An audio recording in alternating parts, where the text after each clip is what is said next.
Growing up for Thanksgiving, my dad would always make something called oyster dressing. Um, as a kid, I would never taste it. I would never even begin to imagine tasting oyster dressing. It wasn't until about 15 years ago, and he said, Chris, you have to taste it. Just taste it one time. And I tasted it, and I absolutely loved it. The only thing that I didn't like was the pieces of oysters that was in it. And I told him if it didn't have the big pieces of oyster in it, I would probably eat a lot more of it. So every year after that, my dad would take the oysters and put them in a blender and blend them up so there was no chunks. It was just all liquid. And that's how he would make his oyster dressing. Sadly, my dad passed. It'll be 4 years in February. Thanksgiving was a day that me and him really enjoyed.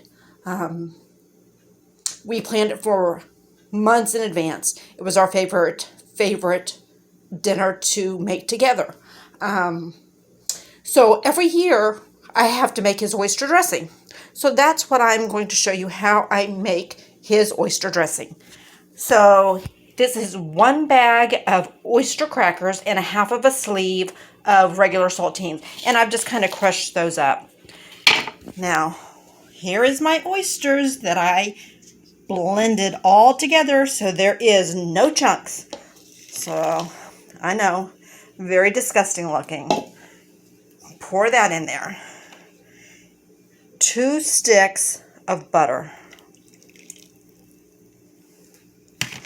I'm going to go ahead and add, I would say this is about a half a cup of some turkey stock. Give this a nice stir.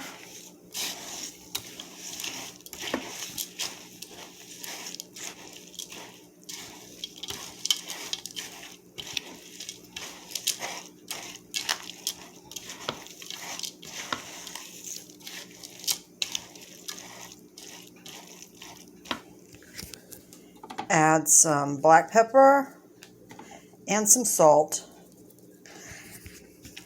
And then we're going to add milk to this. Probably about a cup. We'll start out with a cup.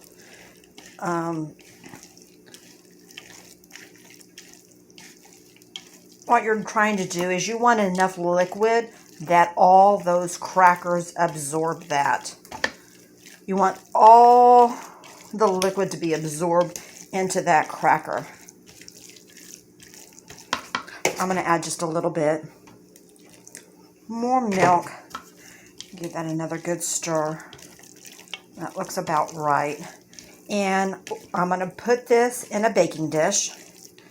And right before I put this in the oven, I will cut up a couple pads of butter and put the pads of butter on the top.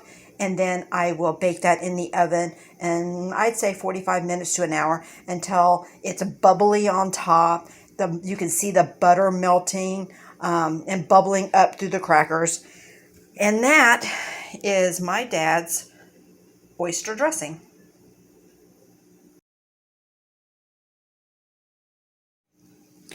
To make my bread Sagey dressing for tomorrow, I start out with 2 loaves of French bread, and I had diced this up, and it has been sitting out for a day and a half to get stale, so it's really crispy. And into this, I also added some sage. Now, I used rub sage. I do not use powder. The rub sage gives you a stronger sage flavor, more like a fresh sage would than the actual powder. And I also use some celery seed. So that's 2 loaves of French bread, celery seed, sage, 1 can of cream of chicken soup. To that, I'm going to add, this is 1.5 sticks of butter that I melted, added celery and onions to that, cooked it for about 10 minutes. I pour that in there.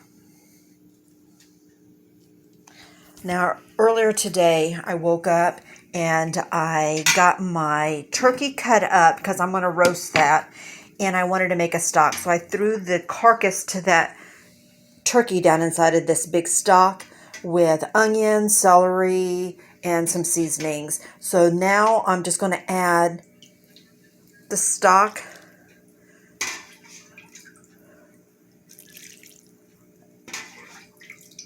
I'll just keep adding stock until it gets to the consistency that I like. I want to try to get this as moist as possible.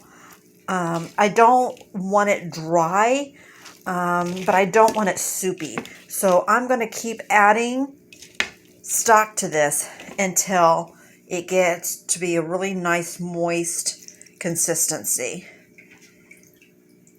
And that's basically how I make my sage dressing. And when this is done, I will get this in a greased baking sheet, cover this with aluminum foil, and then tomorrow, about 2 hours before Thanksgiving will be served, I'll take this out. I'll stick it in the oven for about 40 minutes covered. I'll take the aluminum foil off and then let the top of it get nice and brown and crispy. It takes about 15-20 minutes to do that. So there is how I make my sage bread dressing.